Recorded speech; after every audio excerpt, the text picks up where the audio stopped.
Boa noite, meu Brasil. Boa noite, telespectadores. Bem-vindos ao Geraldo Luiz TV. Quero agradecer ao Brasil, aos meus telespectadores, seguidores, cada vez mais pela audiência, pelos cliques, pelos compartilhamentos dos vídeos, pela sua companhia. E assim, você divulgando, você falando, olha, o Geraldo Luiz agora está lá na internet, ele está com o talk show, que você vai nos ajudando a crescer de uma forma incrível como está crescendo esse canal. Hoje nós vamos tocar num assunto extremamente delicado. O meu entrevistado de hoje, ele tem uma coragem muito grande, porque ele não foi padre, ele é padre. Eu digo que você escolher ser padre é uma vocação.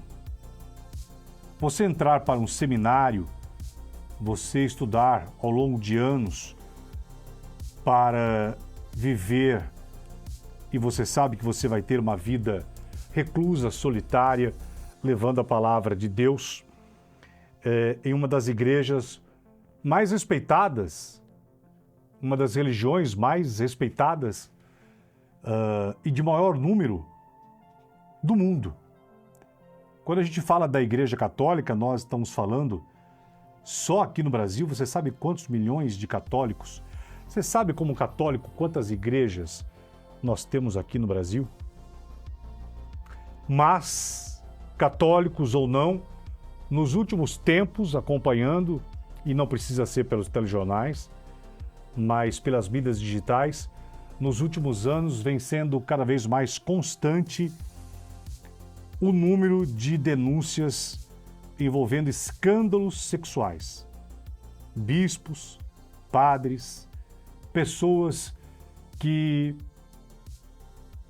acabam entrando para uma estatística assustadora, envolvendo denúncias de pedofilia, de assédio moral.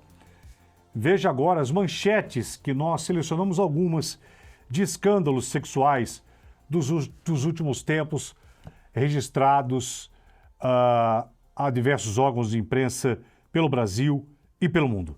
Vejam.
Papa Emérito Bento XVI foi acusado de acobertar casos de abuso infantil dentro da igreja quando era arcebispo na Alemanha.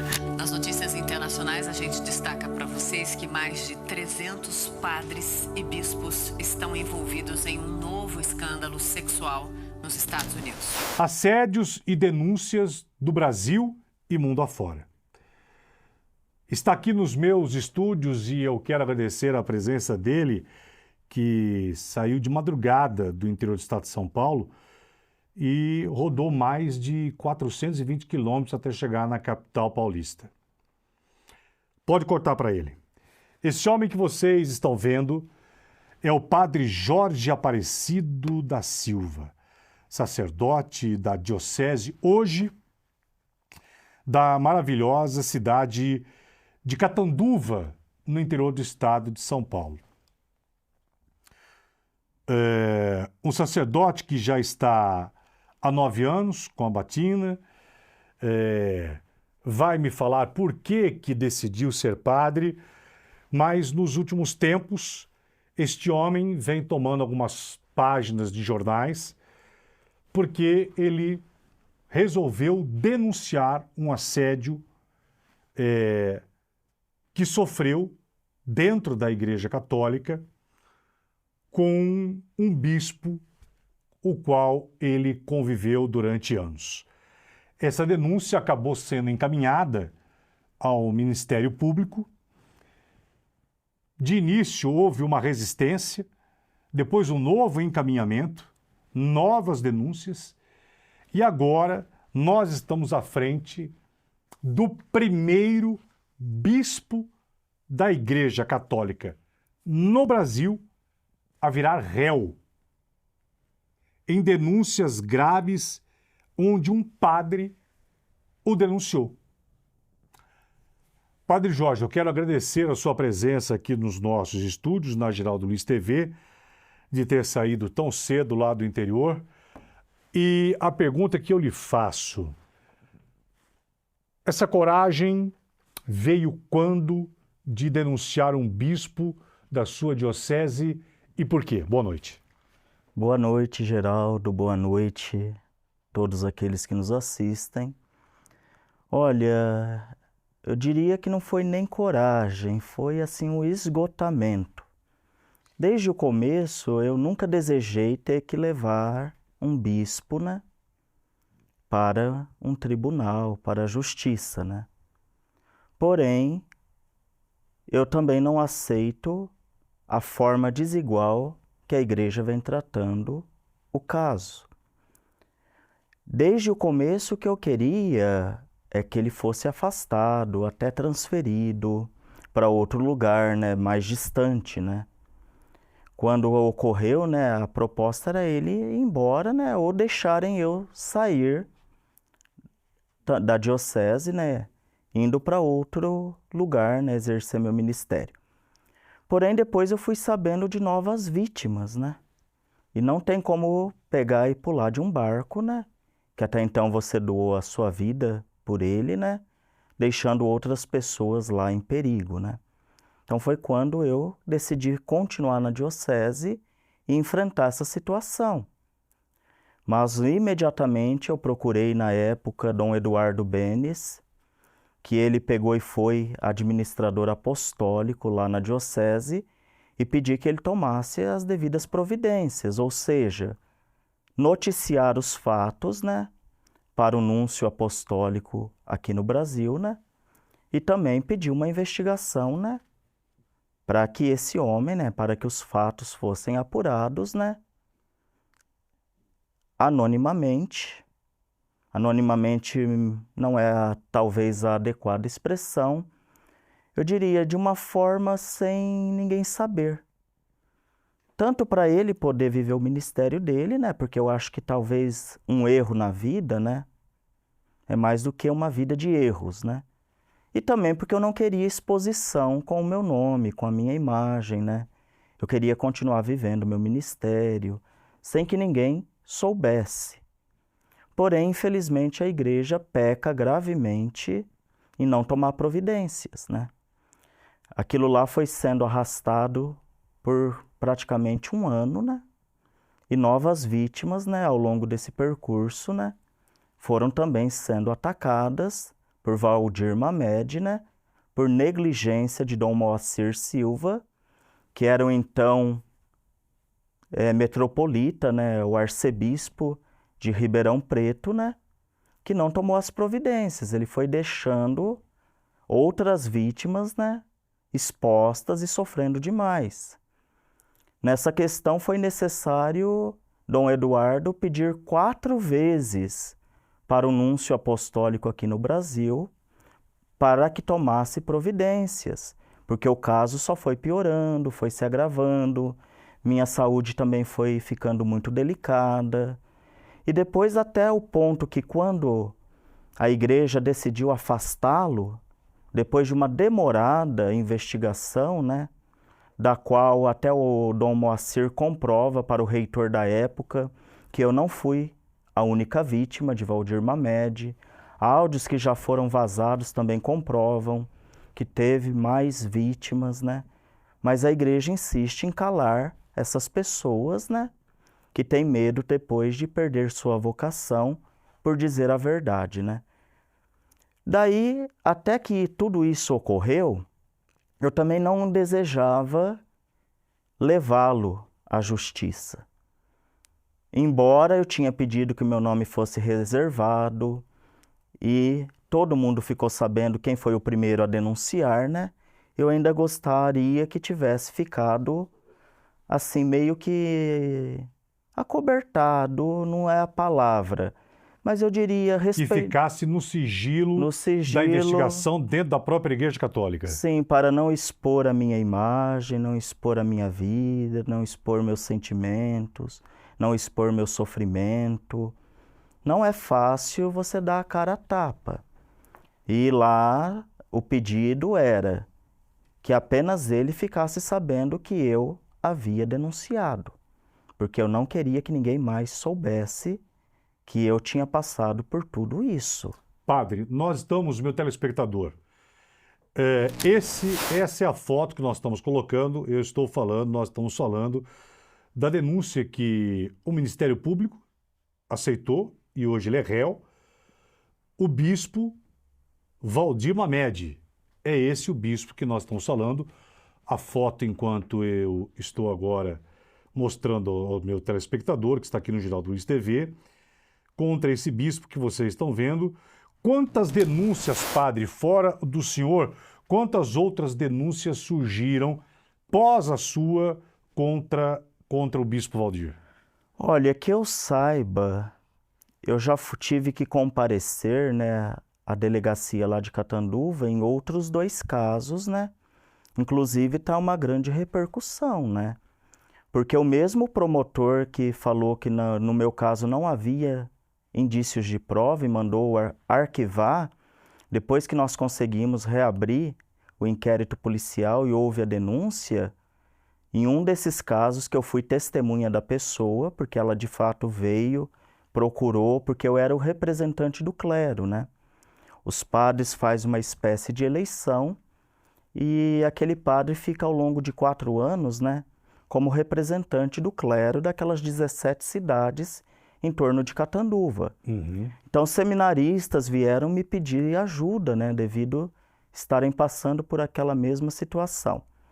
Então, eu fiquei sabendo, porque eu fui testemunha de 2 casos, né, que já tiveram a coragem de também, depois de mim, denunciar.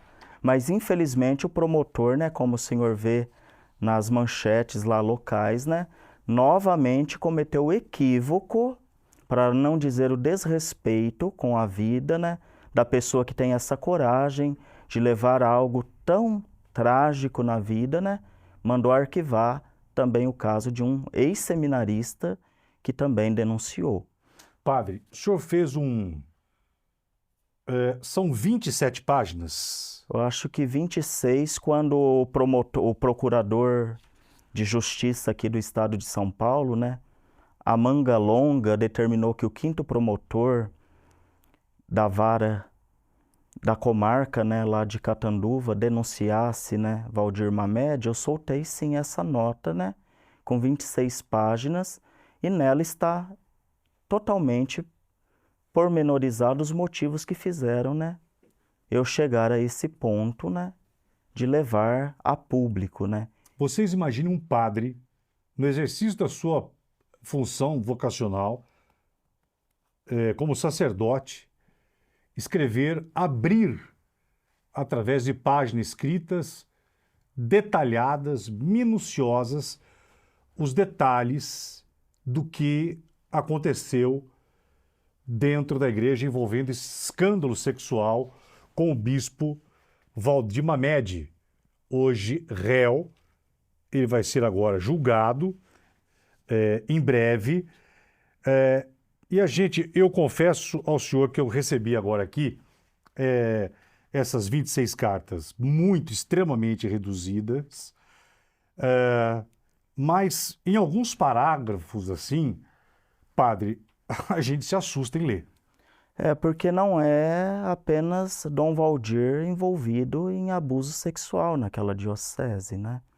Isso daí, a diocese é permeada por escândalos, né, de pedofilia, de abusos sexuais, de abuso de poder, de mortes, né, devido ao alcoolismo, padres que matam pessoas e fogem sem prestar socorro. Nós estamos diante de uma realidade muito complexa, né?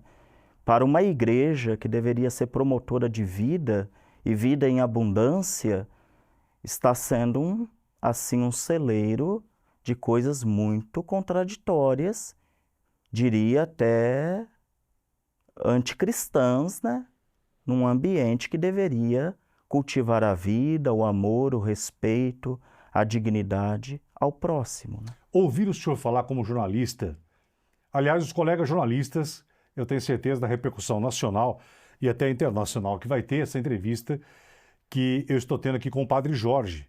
Ele não foi padre, ele é padre. E para nós jornalistas, assim, testemunharmos e entrevistarmos alguém sentando num programa de entrevista, num talk show como assim, não deixa de... É que não é comum, padre, para qualquer jornalista e os colegas agora que estão me vendo, de alguém conseguir levar o seu programa ou ter na sua pauta ou como entrevistado um padre em exercício falando da forma com que o senhor está falando, embora tranquilo e convicto, mas é sim assustador ver um sacerdote falando da sua igreja, da onde o senhor foi formado, atuante ainda dentro de uma igreja, porque o senhor está dentro de uma igreja hoje. A última missa do senhor foi quando? Ontem. Vocês estão entendendo? Então, eu vou confessar ao senhor, assim, te olhando, cara a cara, que é assustador vê-lo falando dessa forma da igreja. Nós, como jornalistas, nós temos inúmeras denúncias do passado.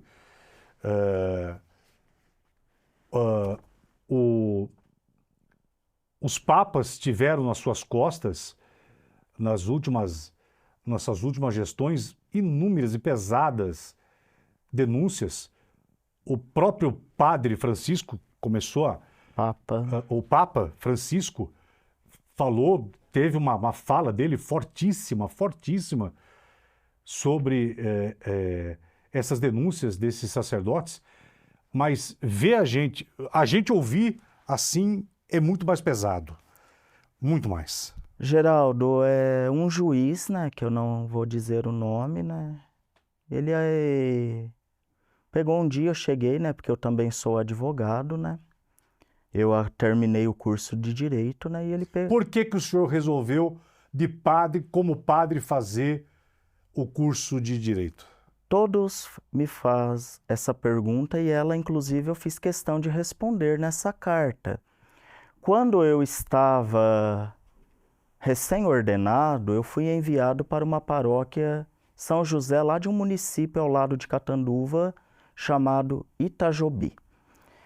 Lá aconteceram abusos sexuais gravíssimos dentro do seminário, não me envolvendo, mas envolvendo outros seminaristas.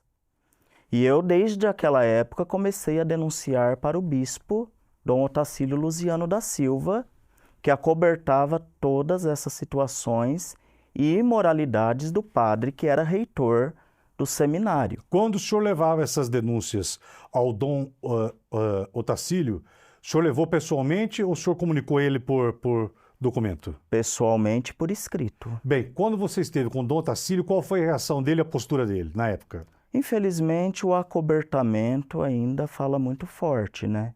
Ele defendia esse padre e não parou por aí. Esse padre se envolveu também com um prefeito e outros políticos locais e começaram a desviar verbas públicas. Inclusive, tem inquérito de desvio até da merenda escolar. Tudo isso eu ficava inconformado e eu reportava tudo isso a Dom Otacílio Luziano da Silva, que acobertava tudo isso e outras coisas gravíssimas.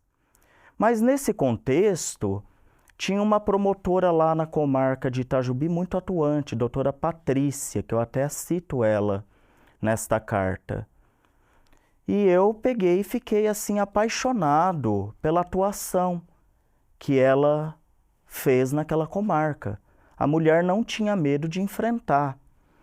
A cidade estava um caos, era desvio público de todas as espécies, de todos os tipos. Tinha um vereador lá também que ele era muito atuante, sequestraram a filha dele. Ela poderia ter falado, não, eu vou me intimidar. Mas não, ela seguiu até o final, né? Investigando, oferecendo denúncias que estão ainda tramitando. E eu nunca tinha pensado em ser advogado. Mas naquele contexto que eu também estava querendo justiça, não para o meu caso, mas eu estava querendo justiça para seminaristas que tinham sido abusados sexualmente. E Quantos? 2. E o que esses 2 seminaristas da época relataram ao senhor?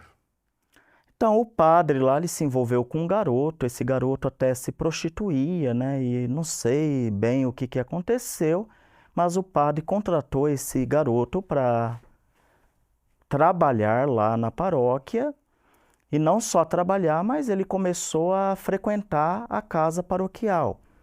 E a casa paroquial naquela época tinha se transformado no seminário da diocese também.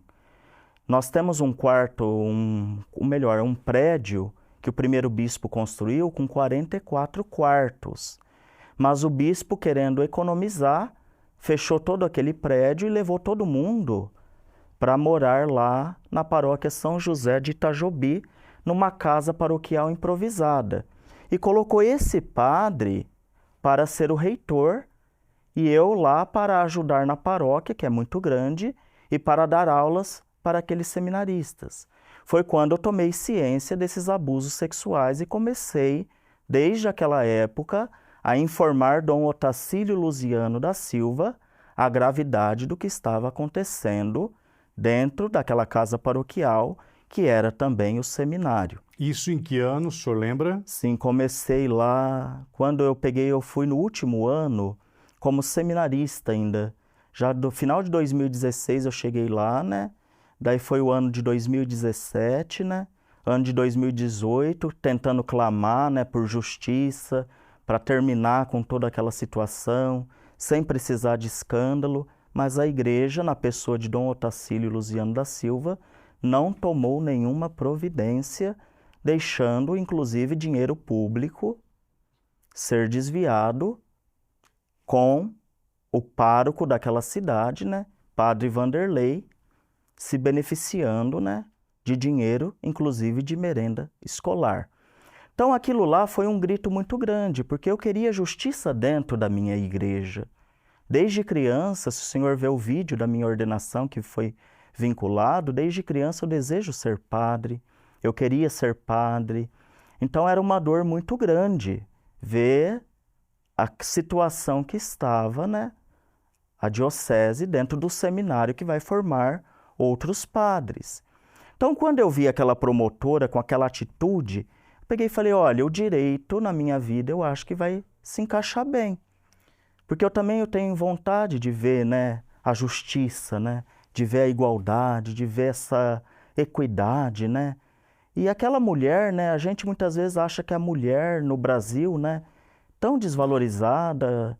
Quanto tempo demorou para a mulher poder votar, para a mulher poder ser candidata, para a mulher poder ser uma delegada, uma promotora, servir até o exército, servir a polícia militar. Então, quando a gente muitas vezes acha que a mulher ela tem assim ela fica um pouco mais intimidada diante da realidade. Imagina se alguém sequestrasse seu filho como recado, não mexa naquilo que você não deve, né? Ou seja, faça vistas grossas. Simplesmente aquele vereador amansou imediatamente. Mas aquela mulher não. Ela continuou o trabalho dela até o final. Então aquilo lá eu procurava isso, né? Uma forma de fazer justiça. Então daí que eu nunca tinha pensado, nem sabia como funcionava o ordenamento jurídico brasileiro. Foi por esse motivo, né? inspirado pela doutora Patrícia Dosualdo Peloso, que depois eu descobri que ela está em Mirassol. Ela é agora promotora lá em Mirassol. E foi aquele despertou esse desejo. Eu falei, olha, eu fazendo direito, né, eu vou saber também como ajudar pessoas, ajudar vidas, tanto que eu exerço isso de forma voluntária. Eu nunca cobrei um centavo de ninguém para advogar e pretendo nunca cobrar também, porque o acesso à justiça é algo que não pode ser negociado. Então é algo que eu faço pro bono, né? E é algo que eu quero agora, principalmente quando envolver crimes de ordem sexual, principalmente envolvendo hierarquia. Eu até fundei uma associação chamada Papa Francisco, que foi uma voz muito forte na igreja, dizendo: casos não sejam mais acobertados, sejam revelados, julgados e punidos. Então o Papa Francisco ele teve uma postura muito forte de demitir até cardeais do estado clerical, né? Ou seja, falar, cardeal, você pegou e foi conivente com a situação, então você pecou, né? Você foi omisso. Então você não merece estar neste cargo. E ele colocou para correr. Então a associação, ela tem uma independência, né? Ela não está vinculada à igreja, mesmo porque eu estou processando vários outros pastores, médicos, outros padres, outros bispos, né? Então ela tem uma espiritualidade voltada na palavra do Papa Francisco. Mas se precisar processar bispos e cardeais, os advogados que já fazem parte, nós vamos processar. Padre, o senhor vai ter que agora, nós vamos entrar nesse assunto do bispo Mamed, em saber os detalhes e como que aconteceu esse assédio, esse estupro envolvendo ele e o senhor. Eu quero preparar vocês, que vocês vão falar assim, existiu diante dessa denúncia uma recolha, exatamente isso que vocês vão ver agora. Foi recolhido, se eu estiver errado, padre, senhor, por favor, foi recolhido como prova o esperma do bispo? Sim. E foi bom que o senhor adentrou este assunto, porque ninguém me perguntou por que você teve essa ideia, né? Mas eu vou rapidamente contextualizar, né? Mas antes disso, como é que começou? O senhor conheceu o bispo? Quando entrou o bispo Mamed na sua vida sacerdotal? Onde foi e o início? Então, o início eu já dei, né? Que foi o caso lá de Itajobi, né? Na época, Dom Otacílio, eu fui punido, né, por dizer a verdade, e esse padre foi promovido para uma paróquia riquíssima ali, pertinho de Ibirá. Então eu fiquei numa depressão profunda, né? Daí eu precisei tomar remédios, né? Eu peguei e fiquei assim bem depressivo. Daí veio Dom Eduardo Benes, porque daí Dom Otacílio foi obrigado a renunciar, né? E daí Roma achou por bem mandar um administrador apostólico, né, que foi Dom Eduardo, que ele é arcebispo emérito de Sorocaba. No primeiro momento ele não acreditou que eu estivesse dizendo a verdade. Ele mandou eu passar o Natal e o Ano Novo, meu primeiro Natal e Ano Novo como padre, na casa da minha família, porque ele achou que o bispo anterior estava certo, né? Depois, quando toda a verdade veio à tona, eu já estava muito depressivo e daí Dom Eduardo mandou investigar e viu que tudo que eu estava relatando era verdade. Daí Dom Eduardo ele se tornou uma espécie de um pai espiritual para mim. Daí ele me incentivou a estudar, nós conversávamos muito. Quando ele pegou e foi de volta, porque ele já estava aposentado, né? Ele só veio para ficar um ano lá na diocese, porque a coisa estava muito feia, né? Então eles pegaram e falaram para ele: Dom Eduardo, olha, o senhor já é emérito, já é aposentado. Se a gente mandar um bispo lá agora para tentar resolver todos esses escândalos, o bispo vai ficar queimado com os padres e depois vai ficar difícil. Então o senhor, como não tem mais vínculo, já não vai mais ter diocese mesmo, vá lá, faça tudo o que tem que ser feito, depois o senhor volta, vai viver sua aposentadoria, né? E o outro bispo chega e dará continuidade no trabalho que o senhor fizer. Então ele chegou e foi investigando tudo isso e comprovando, afastando padres, deixando tudo esquematizado para moralizar a diocese, né? E daí quando Dom Valdir Mamed, depois de praticamente um ano que Dom Eduardo estava lá, foi nomeado para ser o bispo titular, né? Então Dom Eduardo pegou e falou, olha, esse padre aí sofreu muito no início do ministério dele, eu peço que você cuide dele aí, porque ele é o padre mais jovem, que eu fui ordenado com idade mínima, porque desde criança eu queria ser padre, fui muito cedo para o seminário, ainda menor de idade eu já estava lá dentro do seminário, né? Percorri todos os anos e fui ordenado bem jovem, né? Então daí ele falou, é o padre mais jovem, tanto em tempo de ministério como também em tempo de idade. Então ele pediu para que Dom Valdir Mamed se aproximasse de mim como pai. Então, inicialmente, ele é mais velho que o meu pai biológico, né? Eu não vi maldade, né? Eu, assim, viajei com ele em vários momentos. Tudo que ele pedia eu sempre respeitei, sempre fiz. Mas daí, né, com o passar do tempo, ele criou uma certa afinidade, né? Mas nas conversas que estão nos autos, tudo, eu sempre chamando ele de pai, porque o bispo de fato é um pai. E ele também me chamando de filho, né? Dizendo que era meu pai espiritual, que Dom Eduardo pediu. E por aí foi. Daí ele começou a pedir coisas estranhas, como primeiramente ele foi para uma praia lá, que os padres de Brasília vão sempre... eles têm uma casa lá no Piauí. E ele falou, olha, eu quero ir para a praia e eu não queria ir com esses pelos nas costas. Você não pode me ajudar aqui a depilá-los? E daí, inicialmente, começou, né, a depilando, né? Isso depois com o tempo, né? De começo, não, ele sempre foi muito era muito profissional. E depois chegou ao ponto de ele ficar sem roupas, né? E mandar eu depilá-lo. E você é dentro de uma igreja que você promete obediência ao bispo, ficava muito constrangedor você pegar e se negar.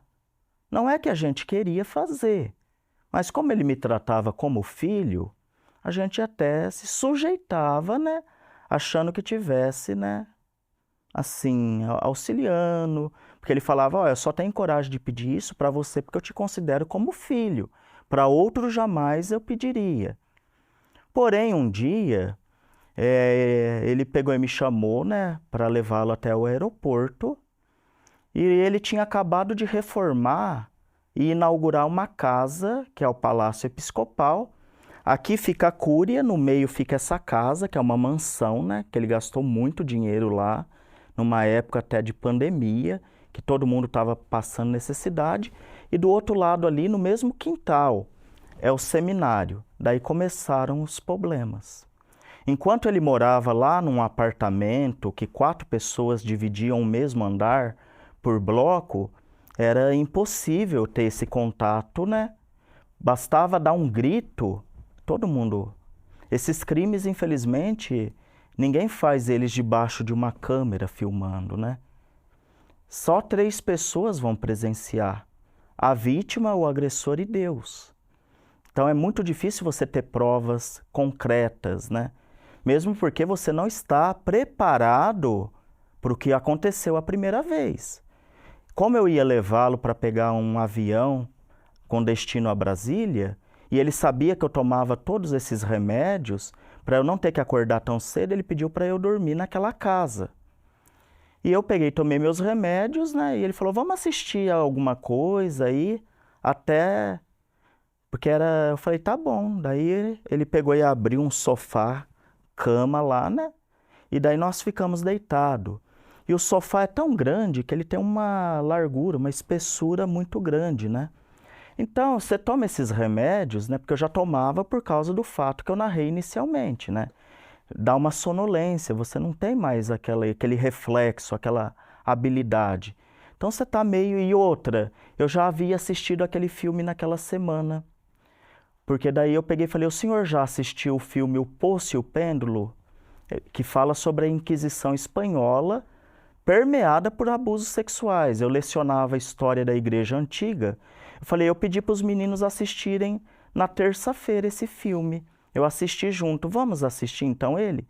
Como eu já tinha assistido, eu não dei muita importância para o filme, porque eu já assisti várias vezes, como professor de história, né? Então eu peguei e estava totalmente desatento, né? E eu não percebi que ele veio por cima do sofá e pegou e se jogou por cima de mim. Você já está sob efeito de remédio.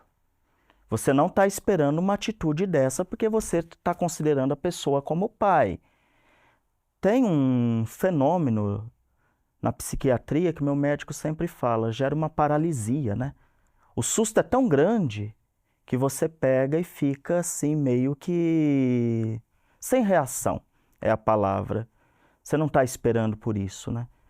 Depois ele foi mordendo, tentando segurar e falando coisas horríveis.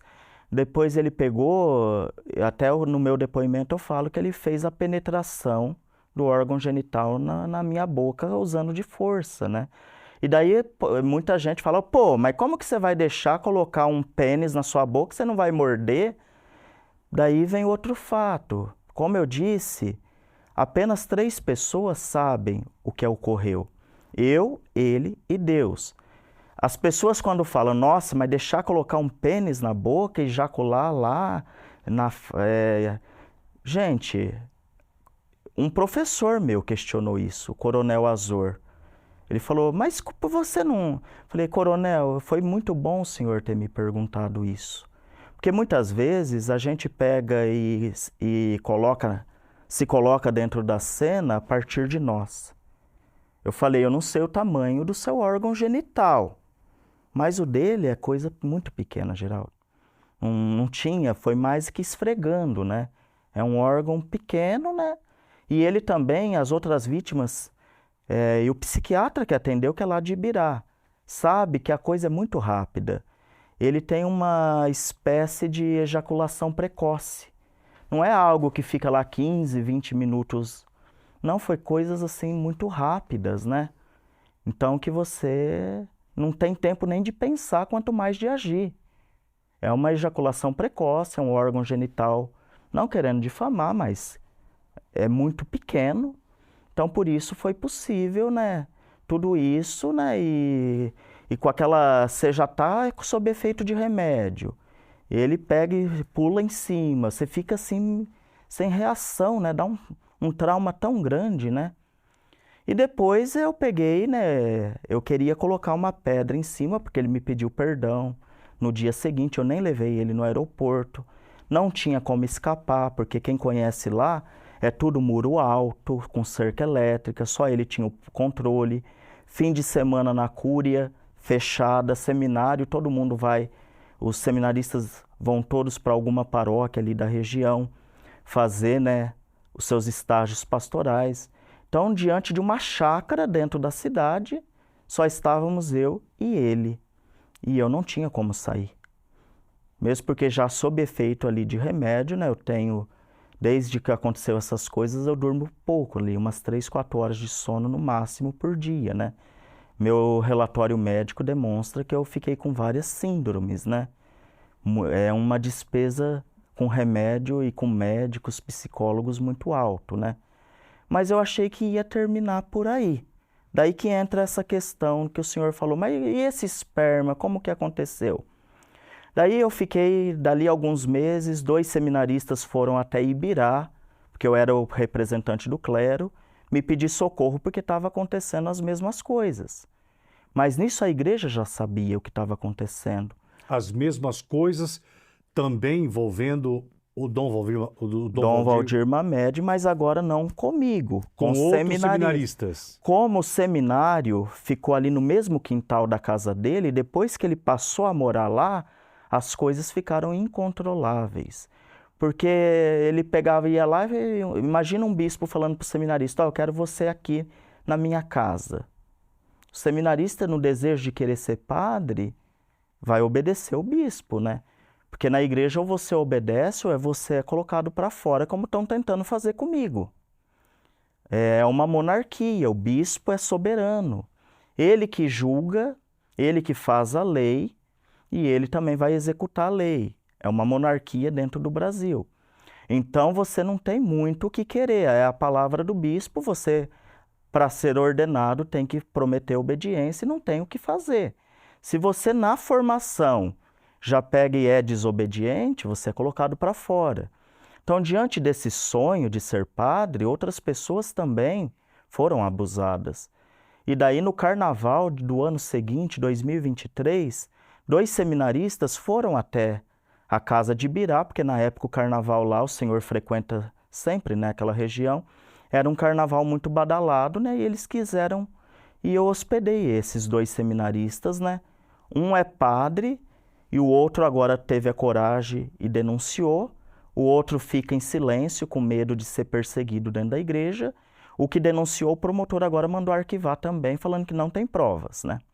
E tem mais um que denunciou também, que eu sei porque eu fui chamado na delegacia como testemunha, porque realmente eles me procuraram pedindo socorro. Mas o que eu podia fazer? O núncio já estava sabendo, Dom Moacir, que era o arcebispo, também. Mas diante de todas essas confusões, o homem foi ficando totalmente desequilibrado, esse homem, Valdir Mamed, né? Pelo menos no RG ele se autodenomina homem, mas o que ele fez é papel, né, de um covarde, né, de um canalha.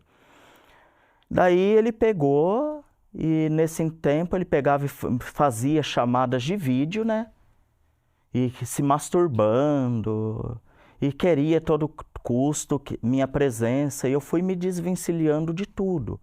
Eu lecionei 5 anos no seminário, eu cortei, falei, não vou mais no seminário, já não ia mais em reuniões, eu fugia dele o máximo que eu podia, esperando que a igreja fosse resolver isso rapidamente. Daí, para não, eu sei que o tempo também é... Essa carta aí, quem quiser, né, entra com a sua edição aí, nela está melhor detalhado, né, todo o sofrimento. Mas eu estava um dia lá já era até fora de hora, né, ali o senhor sabe que a casa paroquial de Ibirá tem uma sorveteria de um lado e outra sorveteria do outro, né? Ou seja, os vizinhos não escutam, né? Daí ele começou a ligar. A hora que eu fui atender, ele estava já no portão da minha casa, lá de Ibirá. E daí foi o momento que eu falei, meu Deus, esse homem... E já chegou alcoolizado, já foi lá na entrada, já tirando a roupa... Eu fui para dentro do meu quarto, ele foi atrás, ocasião que ele tentou me agarrar, e daí eu já usei de força, né? Porque eu já sabia que ele ia tentar, e joguei ele, peguei, não deixei ele me agarrar, peguei, empurrei, daí ele ficou lá na minha cama, né? E eu peguei e fui beber água na cozinha. Quando eu voltei, eu vi que ele tinha se masturbado, e como eu já disse, a ereção dele é muito rápida. Daí eu coloquei ele para fora do meu quarto e ele foi para outro quarto, né? Eu peguei todas as roupas que ele tinha deixado jogado, todos os pertences dele, joguei lá, me tranquei dentro do meu quarto e aquela noite eu não dormi. Porém, quando eu fui ver na minha cama, eu vi que ele tinha, além de se masturbar, tinha caído elementos dentro, ali em cima do meu lençol. Eu ganhei tinha um relógio lá, eu tirei da caixinha, peguei algodão, recolhi tudo aquilo, recortei o lençol, guardei, troquei o lençol, deixei tudo lá. E daí as pessoas falam, mas como que você estava preparado para fazer uma coisa dessa? Primeiro, gente, nós precisamos aprender com a vida. Eu não ia deixar acontecer um segundo estupro. O primeiro eu não tive condições emocionais, nem tempo, nem psicológico de reagir. Mas na segunda vez eu enfrentei e não deixei que houvesse outro estupro. Porém, teve uma paróquia que eu passei que ali o padre daquela paróquia, ele também era muito imoral. E ele levava vários parceiros para se relacionar com ele na casa daquela paróquia. Paróquia de qual cidade? Não vou citar o nome, mas quem está ouvindo e é daquela região saberá. Região lá de Catanduva. Pertence à Diocese de Catanduva. E isso foi um escândalo terrível, porque a funcionária estava já exausta de ter que recolher camisinhas no dia seguinte, recolher bebidas alcoólicas, recolher um monte de coisa. Numa eventual data, ela pegou e chegou lá, e o lençol da casa dessa paróquia estava lotado de esperma, de O que ela fez? Chamou uma outra senhora, que eu não vou revelar o nome, e foram lá no bispo e levaram e falaram, olha, tá aqui, né, todo esse esperma aqui, ó, o padre está fazendo isso. Ao invés do bispo naquela época punir o padre, ele mandou a funcionária embora. Daí, como esse caso é muito famoso lá dentro da Diocese de Catanduva, eu peguei e falei, gente, eu já estava assim, a hora que eu vi que tinha esse esperma, eu falei, eu vou recolher isso, mas desta vez eu vou fazer melhor. Eu vou mandar a um laboratório, né, fazer o mapa do perfil genético, né? E foi quando pessoas ali, professores que já estavam acompanhando minha dor, eu não tinha dinheiro para pagar esse exame, fizeram ali uma doação ali. Teve a dona Vandinei Escorá e meu padrinho Péricles Furco, que já estavam sabendo de tudo isso. Eles deram esse dinheiro, nós mandamos fazer aqui num laboratório em São Paulo, né? E daí já estava essa investigação da igreja correndo, vítimas a todo momento, ninguém tomava providência. Foi quando eu escrevi uma carta terminativa e falei, ó, chegou mais uma vez nesse ponto. Agora vocês vão tomar providência, porque agora vocês estão com o esperma, com o mapa do perfil genético, ou eu vou ter que chamar a polícia, porque eu estava no meu limite. Eu já não conseguia mais, eu estava à base de remédios. E daí ele não confessava, né? Daí o arcebispo me contou depois que chegou, né? Na véspera do dia de Nossa Senhora Aparecida lá, e ele negando tudo, negando tudo, negando tudo. Então eu peguei e falei, arcebispo, faça o seguinte, como quem pegou o material foi um laboratório aqui de São José do Rio Preto, mas o exame foi aqui na capital, tira a capa desse documento, porque vai aparecer só os dados do mapa do perfil genético. Ele não vai saber, né? Ele vai achar que foi alguém que mandou para a capital direto e não vai ter o nome de quem pediu para fazer esse DNA. E se ele está tão certo que ele é inocente, manda ele pegar e fazer, então, a contraprova. E daí vamos ver se ele é tão inocente assim. Mas mesmo assim o homem tentou escapar. Quando o arcebispo falou, então o núncio pede para que você pegue e refute esse exame aqui, porque alguém que você pegou e saiu, pegou e coletou seu esperma e mandou fazer essa perícia. Ele foi muito sacana. Ele pegou, para tentar se livrar das acusações, ele pegou e falou que um determinado padre, que ele estava brigando e perseguindo esse padre, que odiava ele, teria ido lá na casa dele sem a anuência dele, ou melhor, sem a presença dele. Esse padre que ajudou ele lá na reforma da casa, que virou um palácio, que esse padre foi lá, ele estava na cúria, e que o padre pegou a chave e foi lá sozinho, e que esse padre, para tentar incriminá-lo, teria pego lá no cesto uma cueca já usada e mandou fazer esse teste. Daí ele começou a perseguir esse padre, falando que esse padre que tinha roubado essa cueca aí para prejudicá-lo. Esse padre pegou e entrou em surto. Eu era o representante do clero. Esse padre pegou e entrou em contato comigo. Eu falei, olha, eu não posso contar o que está acontecendo, mas eu te indico que você vá até lá e lá você conta para o arcebispo, que o arcebispo... E daí eu peguei e liguei para o arcebispo. Eu falei, olha, eu não contei o que está acontecendo, mas agora ele está culpando esse padre de ter roubado a cueca e ele vai pegar e fazer coisas contra esse padre e vocês têm que tomar providência. Daí foi quando o arcebispo teve que contar, né? E não só contou, mas áudios prova que ele entregou e falou, ó, quem fez tudo isso foi o padre Jorge. Daí, como ele estava querendo destruir a minha vida de uma vez por toda. Daí foi onde ou ele saía, porque não tinha mais condições. Então, uma coisa que poderia ter sido evitada, uma coisa que poderia ter sido resolvido sem tanta exposição, algo simples, gente, é algo gravíssimo.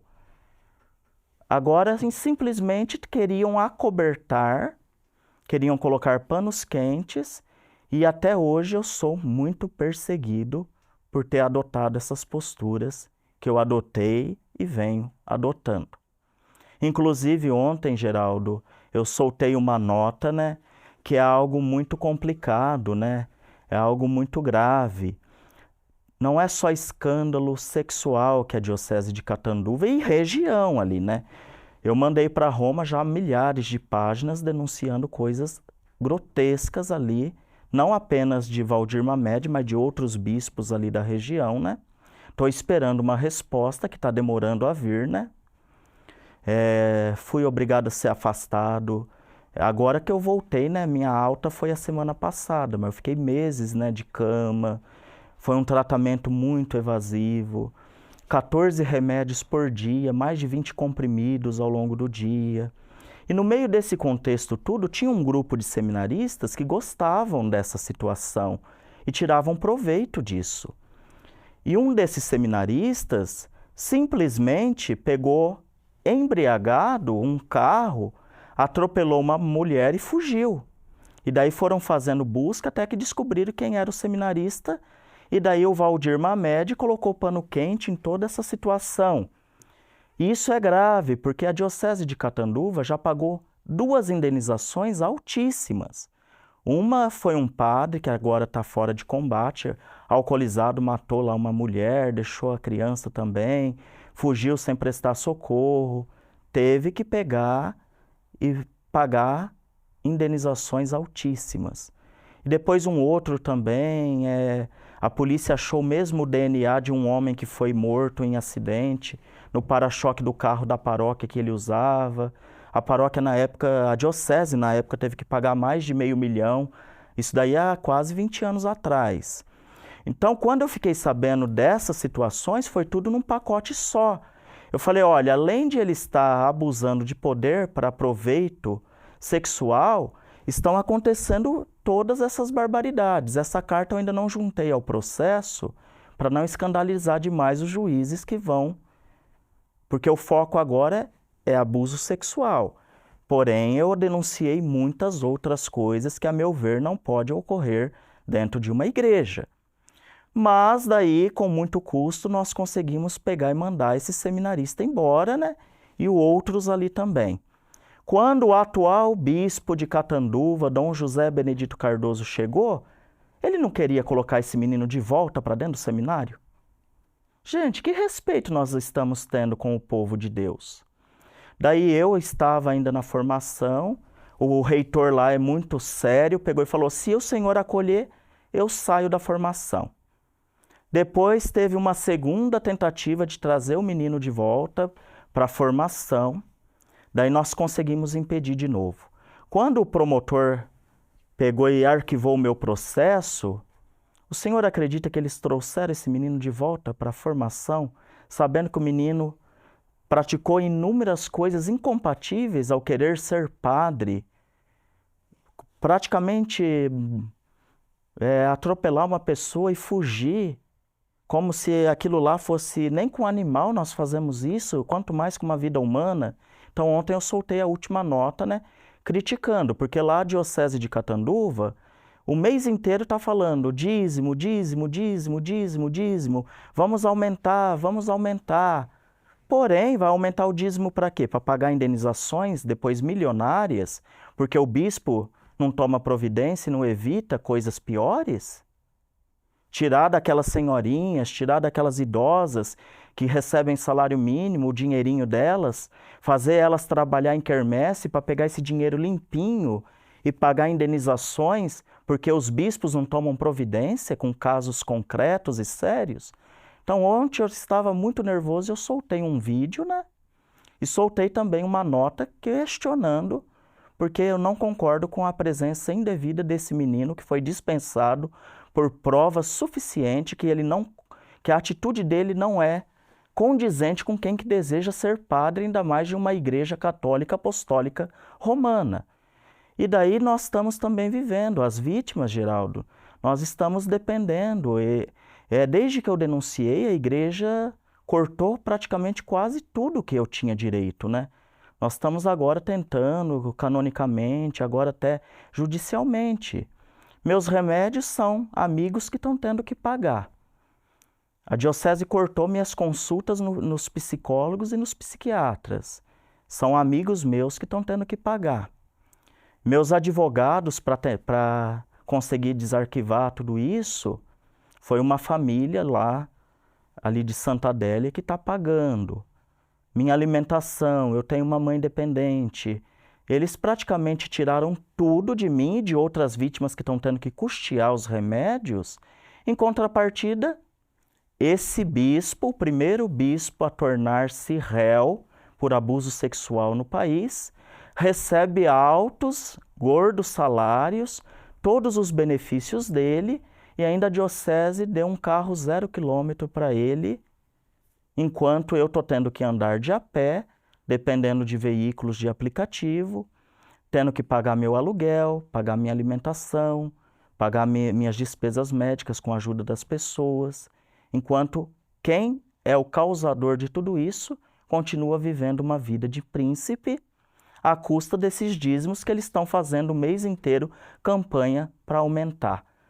Mas o povo não fica sabendo, né, como é aplicado o dinheiro, falta essa transparência. Então eu, mesmo sendo padre, quero ser padre até morrer, mas me calar diante dessas injustiças nunca mais. Padre, olha o que o senhor falou diante de tantas denúncias que depois de... São mais de 27 mil páginas enviadas ao Vaticano. Eu contei aqui, o senhor falou exatamente 32 minutos do seu desabafo. Que cada frase, que cada colocação que o senhor falou 32 minutos e 45 segundos que eu anotei aqui. Direto agora, sem eu interrompê-lo. Mais do que perplexo, eu não sou aqui um juiz, vocês estão vendo aqui um apresentador, mas antes de qualquer, como contador de histórias, antes de tudo, eu sempre me coloco como jornalista.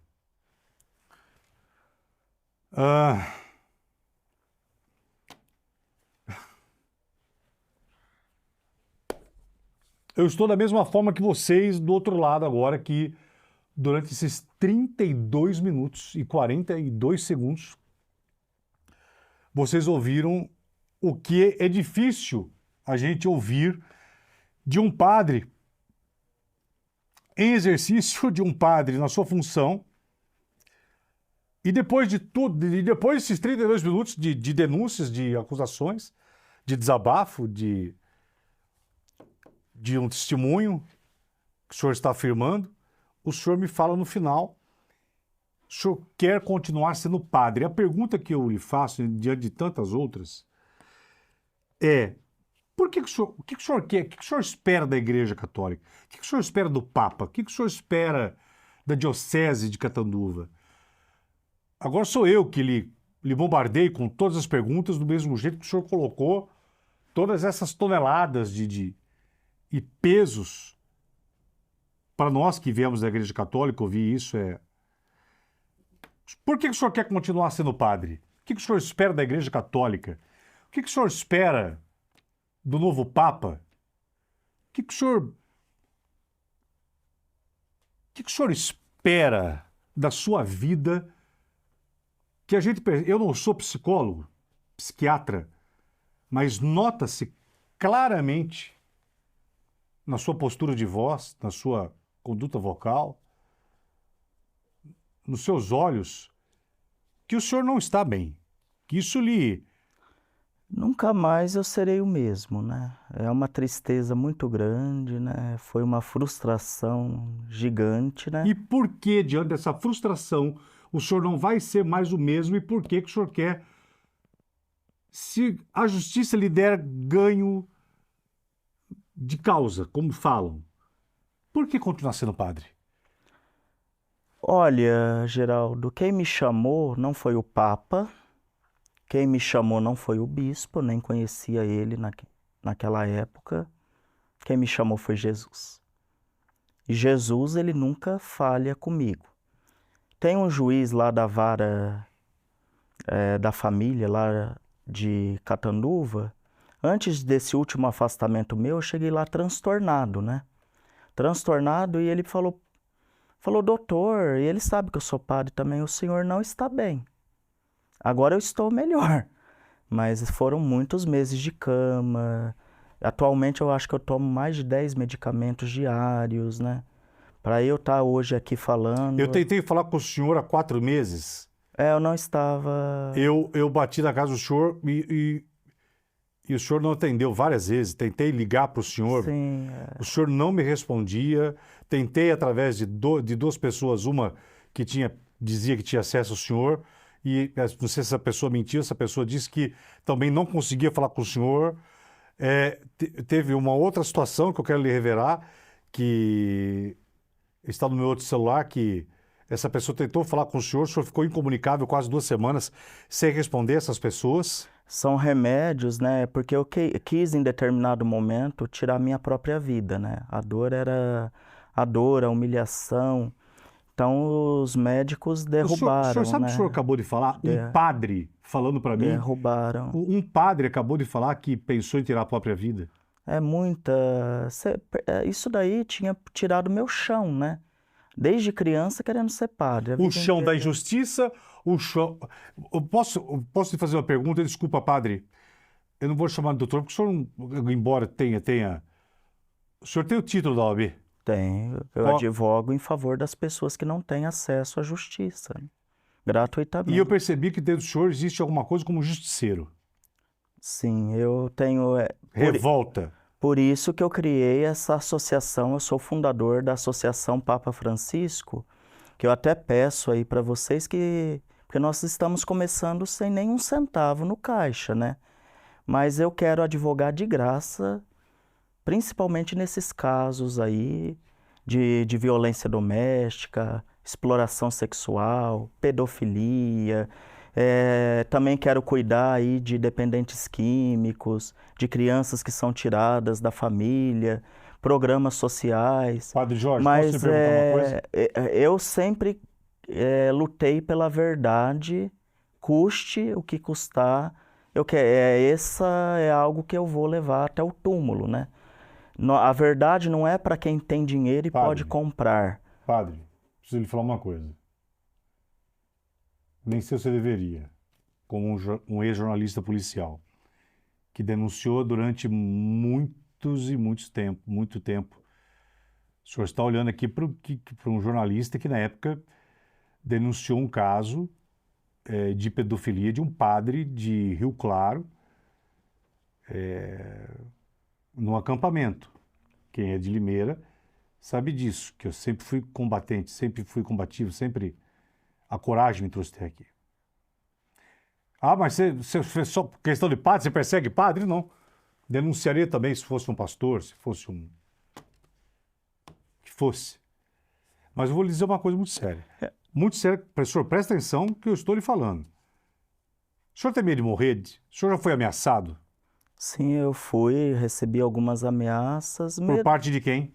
Eu também não quero falar, né, mas Da própria igreja ou não? De membros da igreja? Também, sim.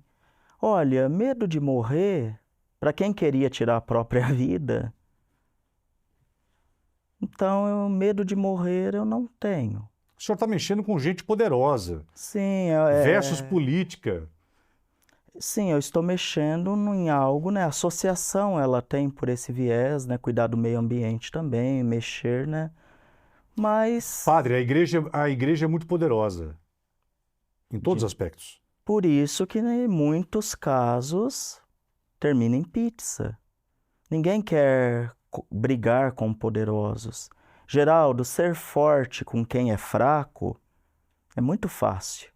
O Senhor já viu quantas pessoas serem presas por coisas muito pequenas, banais. Agora, o difícil é ser forte com quem é forte. É isso que a Associação Papa Francisco deseja ser. Ou seja, lutar com aqueles que precisam também ser punidos. Perante a lei, somos todos iguais. O que eu estou denunciando não é um bispo.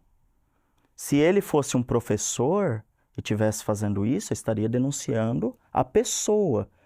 Eu acho que eu não estou vinculando, eu estou atuando agora em casos de outros bispos também que nós vamos chamar a imprensa, vamos fazer barulho, de pastores também, de espíritas, ou seja, de todas as religiões. Mas o que nós temos que deixar claro... Pode me dar o telefone aqui que eu vou pedir para ele desligar? É o telefone do senhor, padre, só para o senhor desligar aqui, só por causa do barulho. Pode desligar, por favor, aqui, enquanto o senhor fala aqui. Eu acho que são... Agora, a questão é que a gente muitas vezes acha que o abuso sexual, ele ocorre apenas na Igreja Católica. E isso... Em outro momento, eu tive a oportunidade...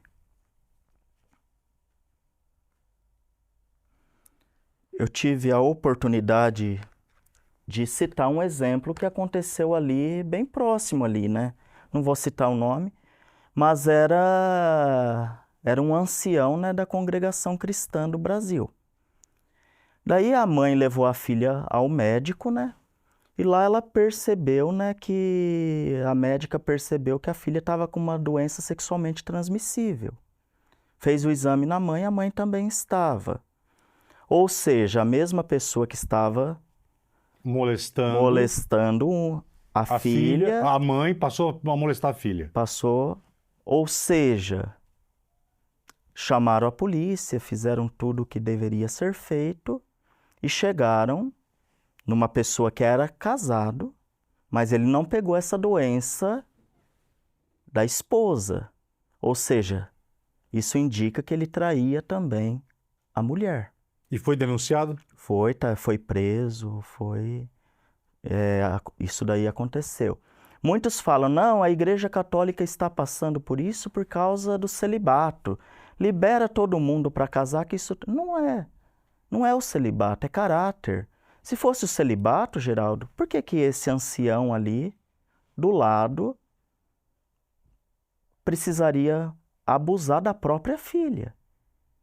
O maior número de abusos não está intimamente ligado à igreja, mas está dentro da própria família.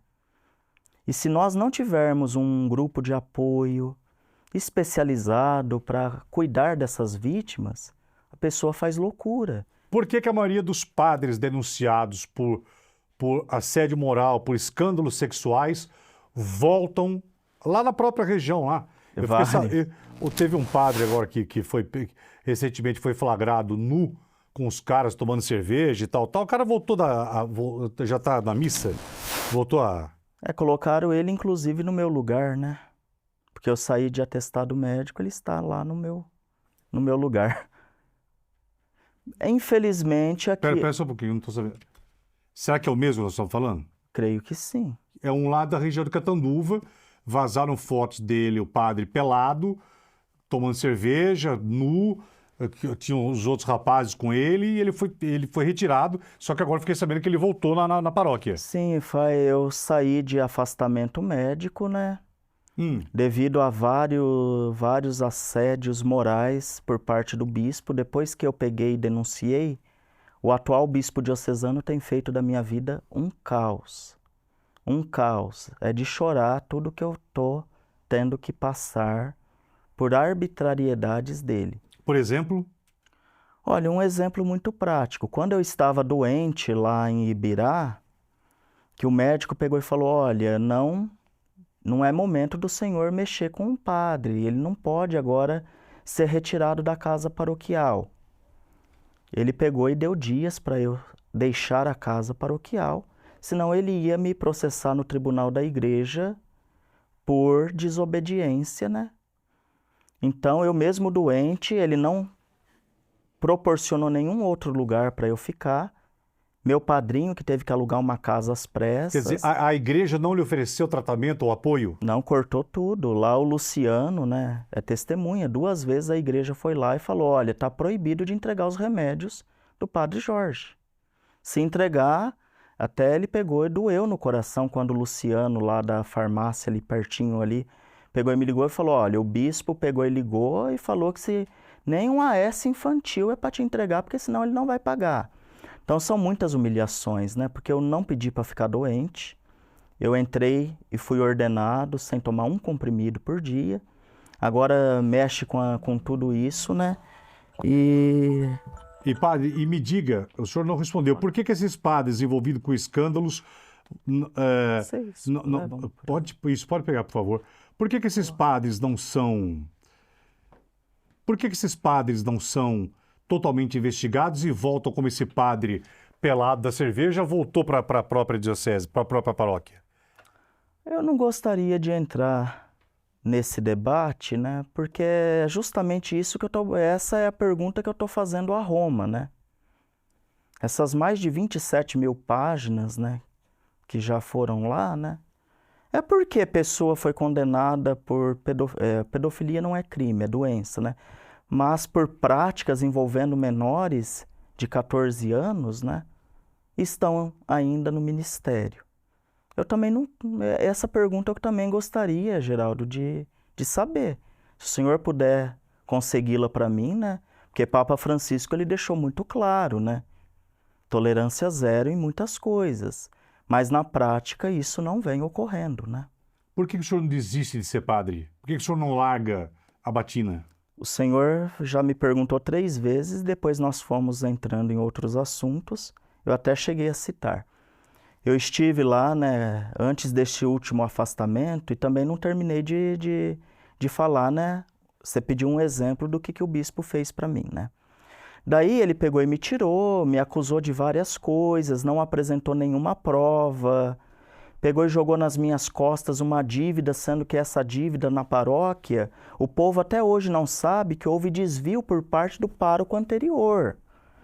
Então, eles pegaram e quiseram manchar o meu nome. Daí nós vencemos lá em Roma, né? O Papa Francisco mandou eu voltar para a paróquia de Ibirá. O próprio Papa Francisco, em vida... Sim, ele reconheceu, né? E ele me mandou, né, o dicastério para o clero, mandou eu voltar para Ibirá, né? Mas daí o bispo me fez 3 promessas, né?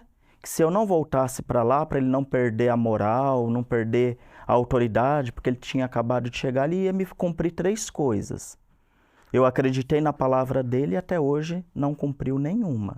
Quais foram as 3? Primeiro, eu queria ter feito mestrado em Direito Canônico. Ele prometeu, né, que pagaria integralmente, inclusive na frente das pessoas.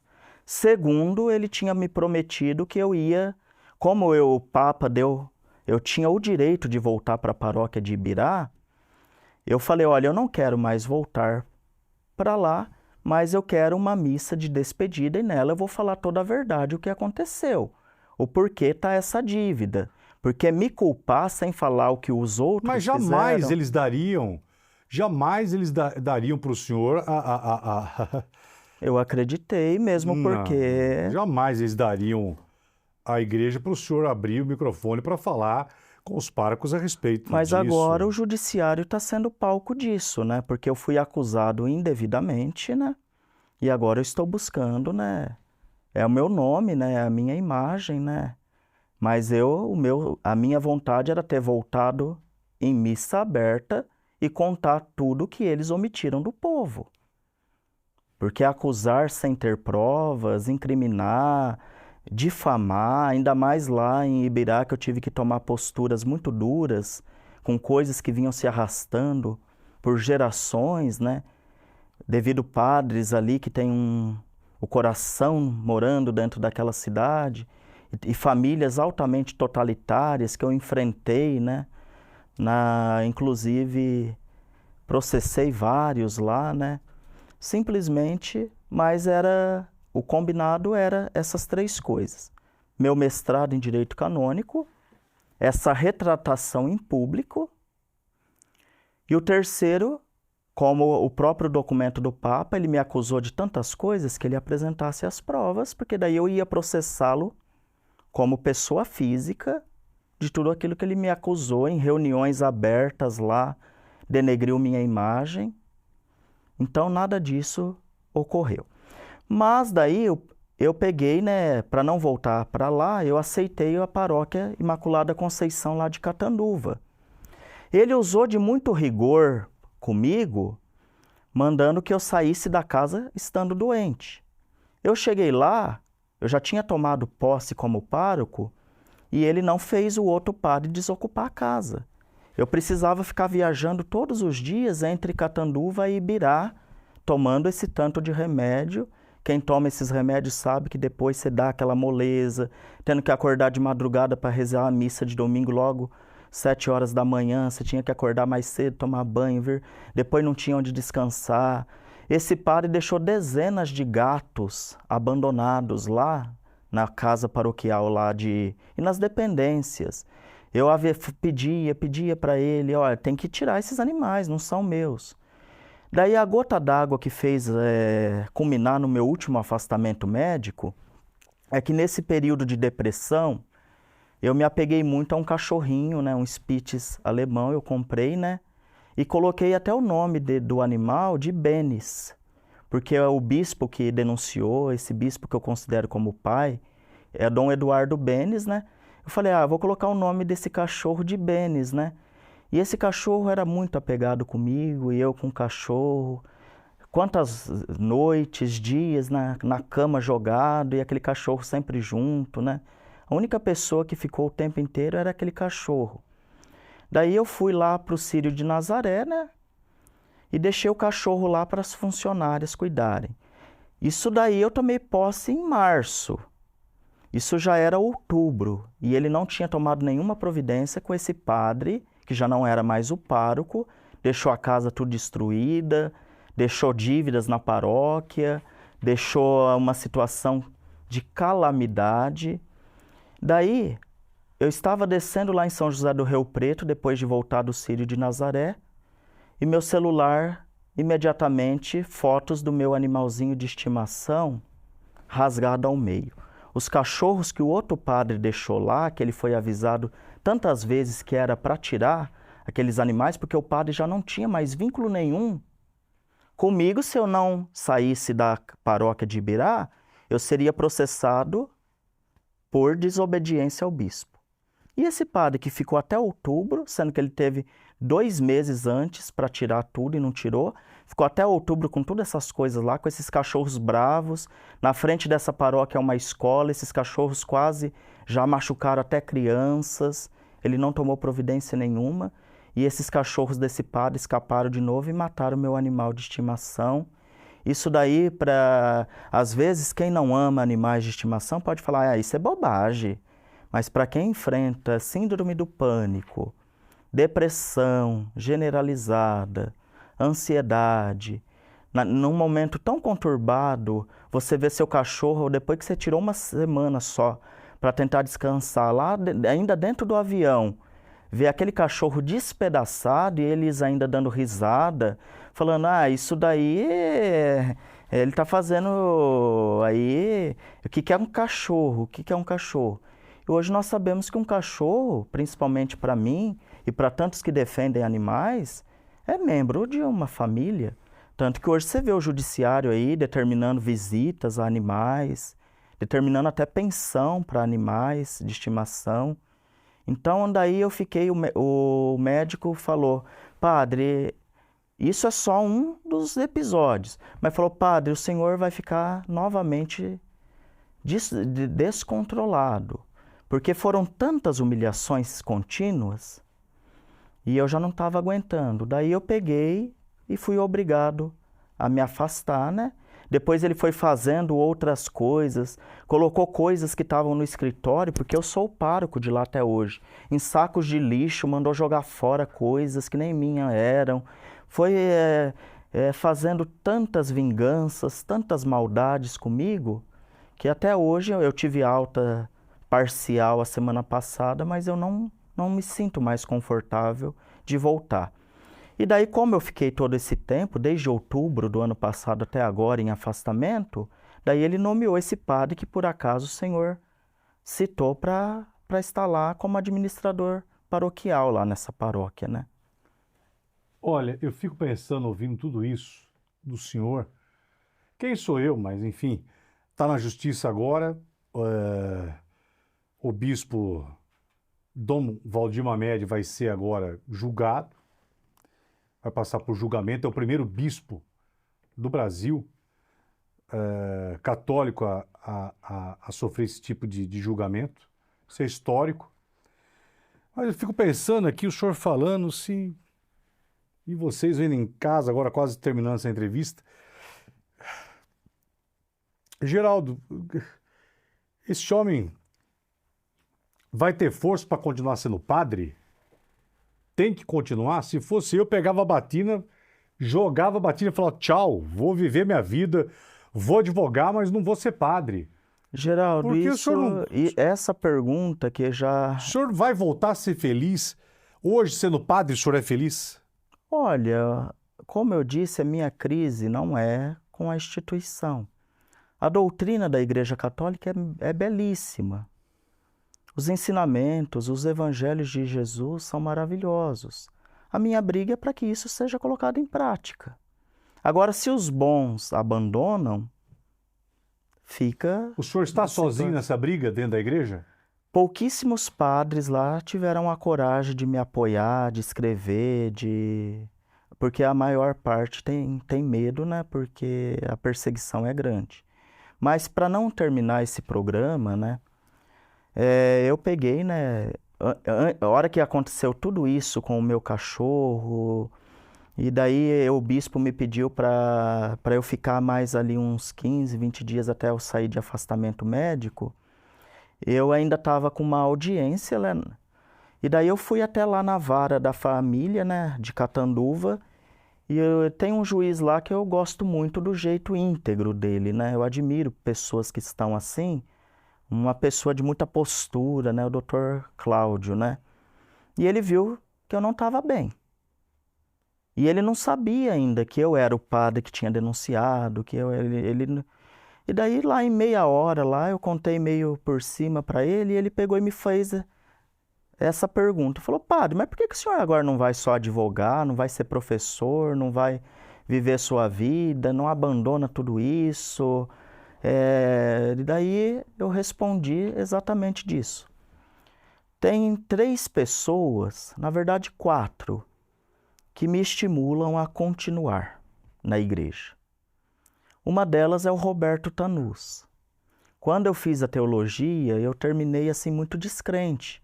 A teologia da libertação, ela vem desmistificando tudo, né? Nada aconteceu, tudo é gênero literário, Bultmann na teologia bíblica, tudo... Deus não abriu o mar vermelho, aquilo lá era uma época do ano. Eles desmistificaram tudo. Mas daí eu conheci Roberto Tanús e Vera Casagrande. E lá eu presenciei tantos milagres. Milagre, você sabe, né, que tem que ser aquilo que a ciência diz que é sobrenatural. Ou seja, a ciência não tem nenhuma explicação para aquilo. E todos esses milagres diante da presença de Jesus Eucarístico. E daí eu peguei e falei eu contei alguns desses milagres, né? Comprovados pela ciência, e daí eu peguei e falei, Jesus continua vivo na igreja. Então, como foi ele que me chamou, e ele continua me chamando, então eu não pretendo deixar de ser padre, mas eu pretendo fazer um movimento muito grande para que pessoas que não deveriam estar dentro da igreja sejam expulsas, como em vários lugares do mundo. A igreja tem poder de expulsar um padre? Só o Papa pode me expulsar. O único que pode demitir eu do estado clerical se chama Papa Leão XIV. Caso contrário, não. Então a minha vida automaticamente está agora nas mãos dele, né? Porque diante de todas essas arbitrariedades, né, nós fizemos, né, eu contratei um canonista e todo fiel tem direito que o próprio Papa julgue a sua situação. Então nós pedimos para que o Papa julgue a minha história, né, a minha vida. Chegou lá uma carta minha até o Papa, ele mandou responder, né? Essa carta chegou num momento muito difícil da minha vida, né? Mas ele que vai dizer-me se eu devo continuar ou não. Continuando também ele sabe que o meu compromisso maior é com o Evangelho, é com a real doutrina da Igreja, porque o que eu estou fazendo nada mais é do que o que Jesus pediu. Amar as pessoas, estender a mão, dividir o pão e a justiça vos libertará. O senhor, se eu estiver errado como jornalista, sou eu que estou errando. Talvez o senhor seja o primeiro, único e solitário sacerdote que nós ouvimos falar e denunciar às claras e cobrar às claras não somente os escândalos sexuais da Igreja Católica e outros, de outros sacerdotes. O senhor é o único, eu não me lembro de outro. É que muitas vezes a pessoa prefere se calar do que ter que enfrentar tanta... Se cala pelo medo. Se cala pelo medo do poder. Não é que se cala porque não vai mudar. Geraldo, nunca na história tantos padres têm se suicidado. Você vê cada pouco um padre se suicidando, um padre tirando a própria vida. Isso daí tá muito preocupante, né? Tá muito. E na sua... O senhor estudou teologia, o senhor... Quantos anos o senhor estudou para padre? 8? 8 anos. 8 anos. Imagina 8 anos estudando. Mas na diocese de antes eu comecei a ser acompanhado pelos franciscanos, né? Depois que com 13 anos eu comecei a ser acompanhado pela diocese de Catanduva, né? Então praticamente aí desde os 10 anos eu já venho sendo acompanhado vocacionalmente, né? Vou lhe perguntar, o senhor promete não ficar ofendido comigo? Sim. Dom Valdir Mamed teve relações sexuais com o senhor? Olha, relações sexuais, não. O que teve foi foi ali um estupro, porque hoje mudou, né? O estupro, que antes exigia uma penetração, né? Isso. Hoje, quando fala estupro, nós precisamos entender que estupro não é aquele conceito antigo.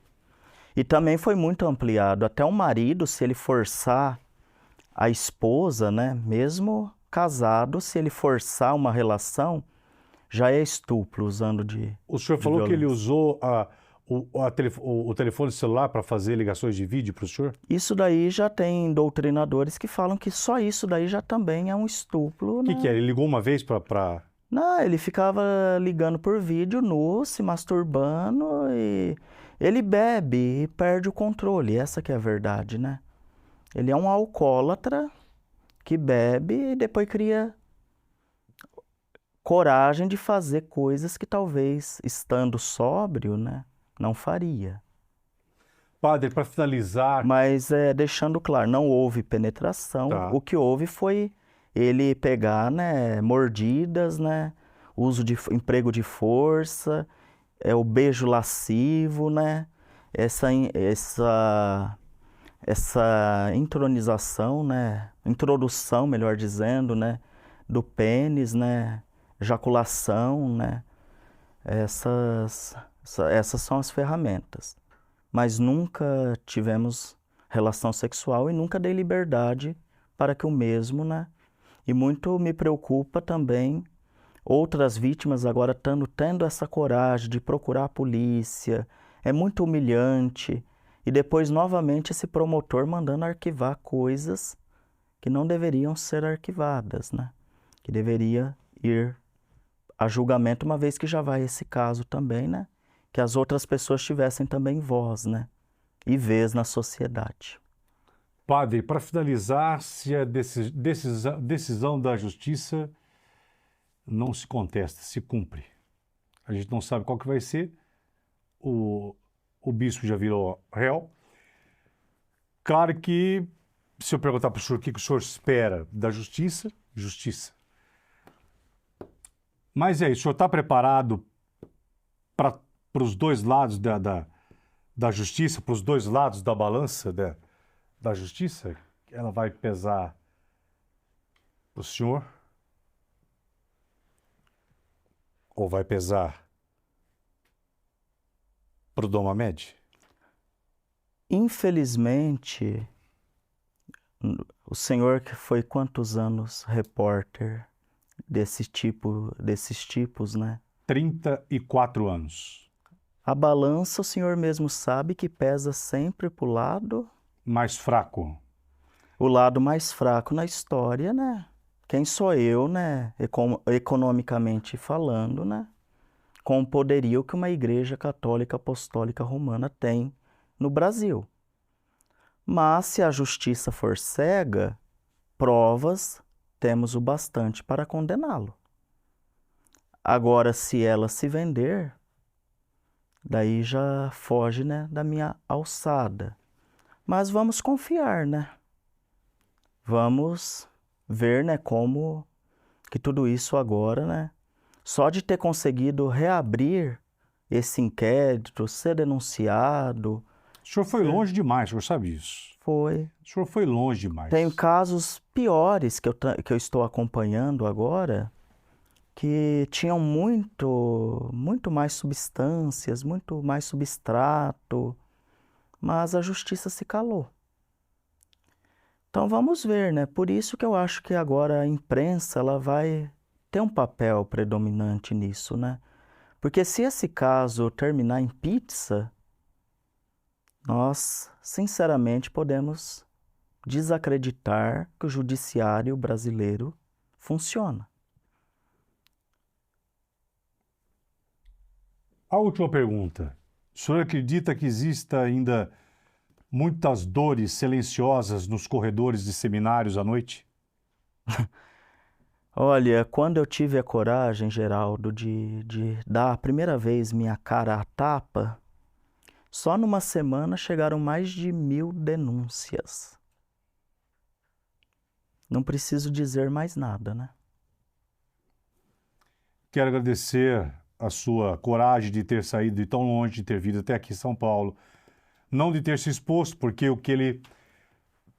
Independente da tua religião, você que dessa noite está vendo o Geraldo Luiz TV, a repercussão que vai ter essa entrevista, ela vai além do que a gente possa imaginar, do poder de dimensão de uma voz hoje na internet.